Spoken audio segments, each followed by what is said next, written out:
ধর্মীয় সংখ্যালঘু ইস্যুতে ঢাকায় বিভিন্ন মিশনে দায়িত্বরত বিদেশি কূটনীতিকদের ব্রিফ করবেন অন্তর্বর্তী সরকারের পররাষ্ট্র উপদেষ্টা মোহাম্মদ তৌহিদ হোসেন। পাশাপাশি ইসকন সহ সাম্প্রতিক ঘটনা প্রবাহ তুলে ধরা হতে পারে ব্রিফিংয়ে। আজ সোমবার বিকেলে রাষ্ট্রীয় অতিথি ভবন পদ্মায় পররাষ্ট্র মন্ত্রণালয়ের আয়োজনে কূটনীতিকদের নিয়ে আয়োজন করা হয়েছে এই ব্রিফিং।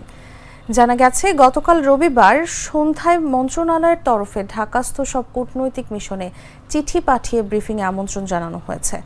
ব্রিফিংয়ে শুধু রাষ্ট্রদূত, হাইকমিশনার, চার্জ দ্য অ্যাফেয়ার্স বা মিশন প্রধানই নন, যে কোনো কূটনীতিক অংশ নিতে পারবেন। তবে আন্তর্জাতিক সংস্থা এবং সংগঠনের প্রতিনিধিদের এবার দাওয়াতের বাইরে রাখা হয়েছে।